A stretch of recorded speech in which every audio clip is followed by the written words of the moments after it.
not crying. Well done, Molly. Made it 3 minutes, maybe. Sir Gallop Guzman is laying on the couch behind me, living his best retired life. Okay, so I don't even know where to begin. This is a typical Molly Rambles video. I'm just sitting down and pouring my heart out to you guys. We're gonna try not to cry, because Lord knows I've cried enough on this YouTube channel, but I make no promises because this is a difficult topic for me. And, you know, I make these videos because I want people to feel less alone. That's ultimately why I make videos like this, because I have so often felt alone in these feelings, and even if you don't use a service dog, you don't use a guide dog, ultimately this video is about grief. And that's a feeling that many of us experience, whether it's the loss of a loved one or something else. You know, like I had to grieve the loss of my vision, of that girl, of that life. And so grief is a feeling that we can feel for many reasons. The loss of a job, of a dream, you know? And so I think that ultimately grief is something that many people feel and will continue to experience throughout life. And something I've come to realize is grief never disappears. It changes and it gets easier, but it's never gone. And it will creep up on you in weird ways at different times, which is what I've been experiencing recently. And it's just been on my heart and my mind, and I feel compelled to talk about it. And hopefully, maybe it will help some of you who might be feeling these things right now or in the future. And, you know, I get called dramatic a lot, even by my own mother, which is fine. You can call it whatever you want. I'm a deep feeler. I feel things very deeply. Yes. And these are all very authentic emotions for me and very real emotions for me. And I have to live with them. And, you know, I think as much as there's times in my life where I would like to be somebody who feels less deeply, I know that a lot of the impact I can make with my journey, with my story, with my platform comes from the pain that I feel or comes from the hardships that I feel. And so I've learned to be grateful for the deep emotions because they help me create more change and create more impact. So, May 2nd is on Monday, which is Gallop's 10th birthday. And May 22nd is the 8-year anniversary. Oh, I'm not doing very well, I'm not crying. Well done, Molly. Made it 3 minutes, maybe.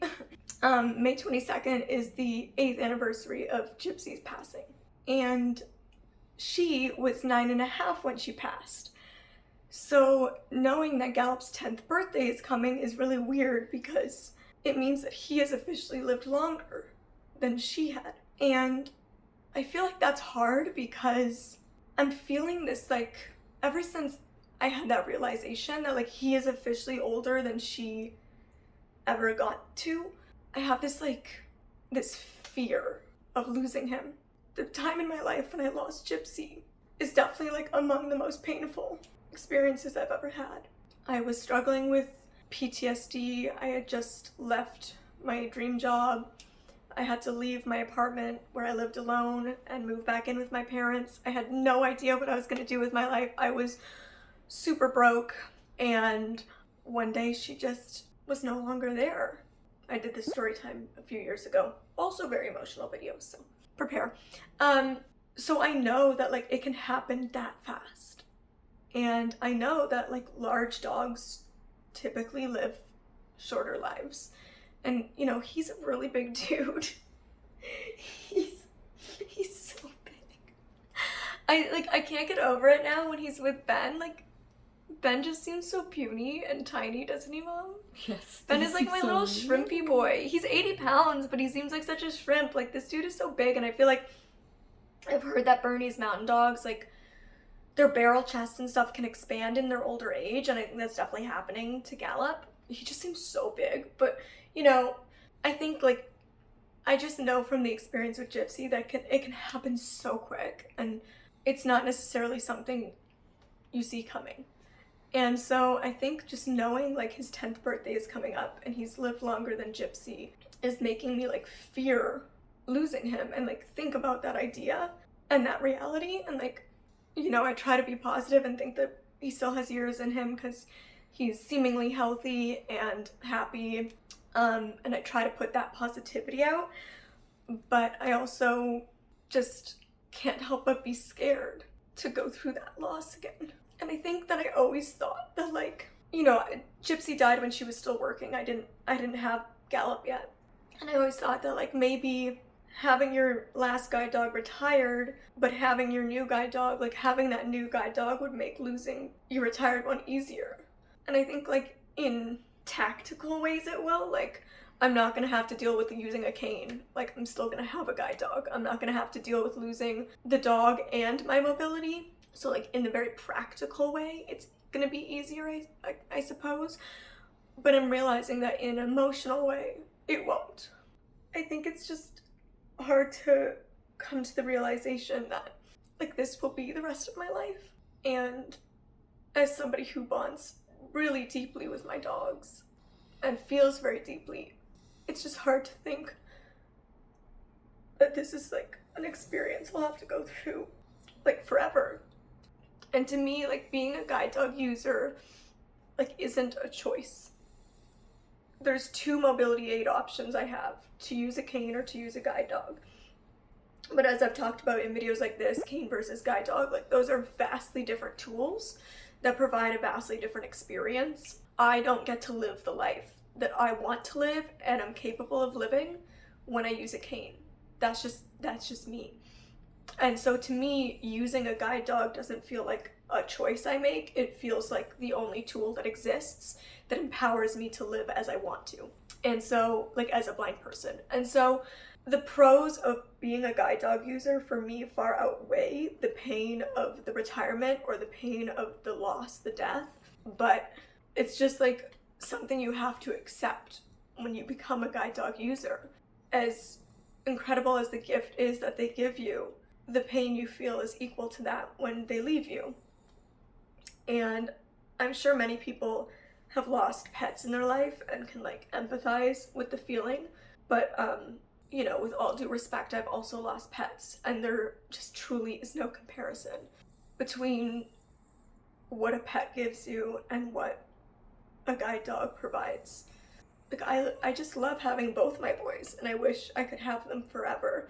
And I want to be clear that the sadness I feel thinking about losing Gallop one day is not because I don't adore and love Ben so deeply, because I do. But loving Gallop doesn't take away the pain of losing Gypsy, and loving Ben doesn't take away the pain of losing Gallop.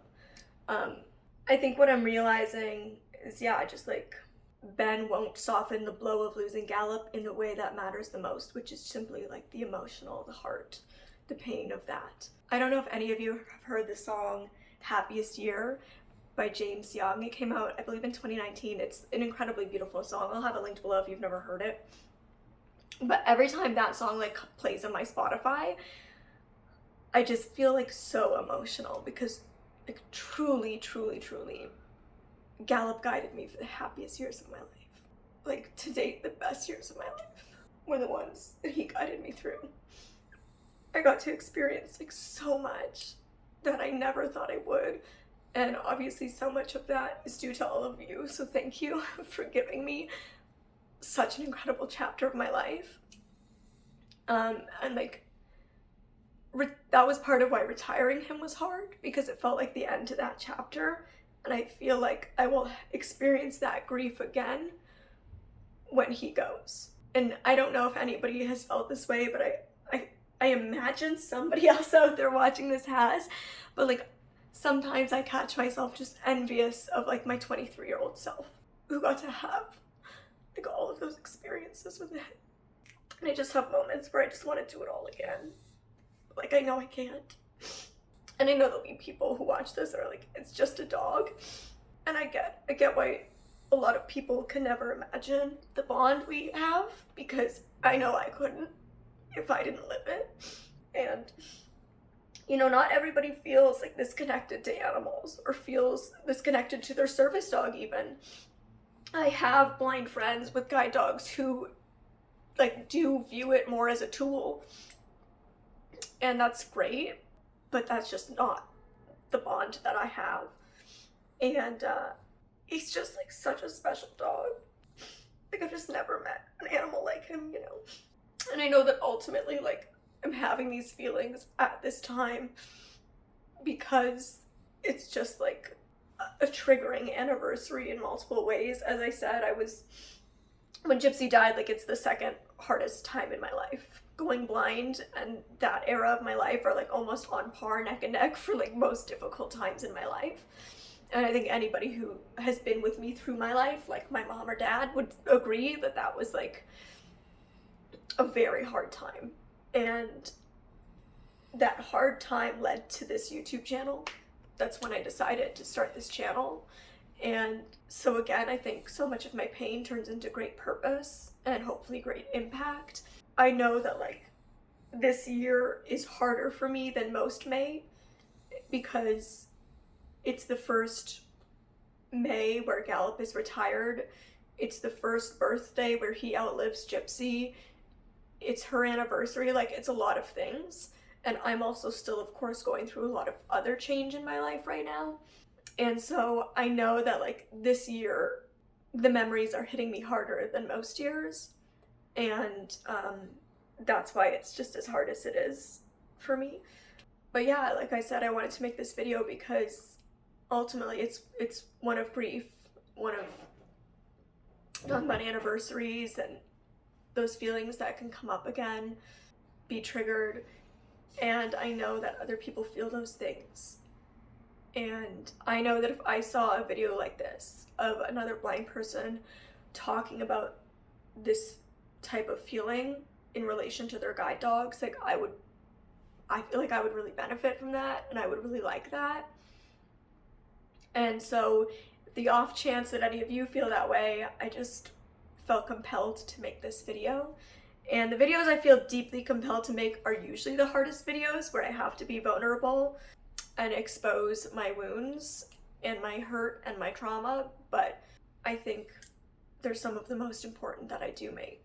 Even though Gallop guided me through what I would consider the best years of my life, I know that I'm only 28, and I know that I still have a lot of life left and a lot of exciting things ahead, even if I don't know what those things are or where I'll be in a week or a month or a year. I know that there's a lot more for me, and that Ben will walk me through the next journey, and I'll have another furry friend to walk me through the one after that. As I said, as hard as it is to think about the grief and the loss and the pain that will come with each of those dogs, I know that there'll be so much joy and so much fun and so much support and love and help and freedom and independence and confidence and so many other gifts that come with those dogs. Every single dog teaches me a lesson. I know that Gallop has been here to teach me to be calm in the face of so many storms, because he is nothing but the calmest dog I've ever met. Look at him, he's just like... He's like, Grandma's right, Mommy's dramatic.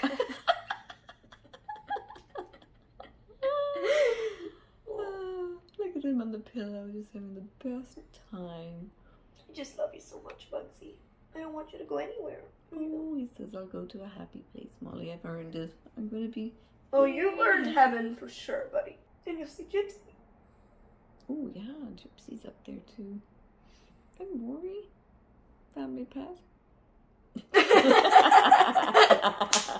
Just trying to slip him in there. You know, he was a good boy for the most part. I mean, his moments. Good wouldn't be the word. Well, he was a best friend of Gypsy. They were married.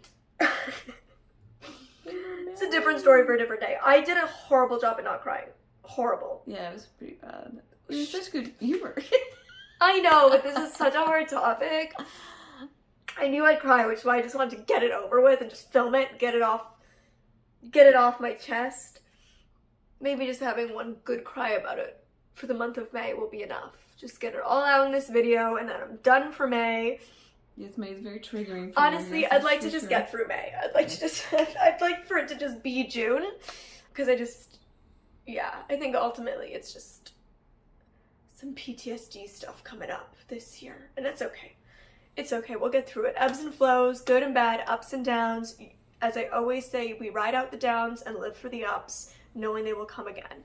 And go hug your fur friends. Because, like I said, if Gypsy taught me anything, it's that it can be sudden and you don't always know. Go hug your fur friends, go cuddle them, go love them, go kiss them. Go tell them you love them, go play with them, give them their favorite treat. Tell them Molly told you to give them their favorite treat. You want some cheese? Okay. That's it. That's all I wanted to talk about. I'm sorry it was like so emotional. You probably needed freaking captions up on some of it to understand what I was saying. That's it. That's it. I'm done. I don't want to talk about it anymore. I love you guys. Thank you for crying with me. Very much appreciate it. Letting me vent, have my moment. Subscribe, stick around. I'm sure there'll be many more knowing me. And until next time, you can click over here to see my recent hair curling tutorial, how I curl my hair as a blind girl, or you can click over here to check out this video. Love you guys so much.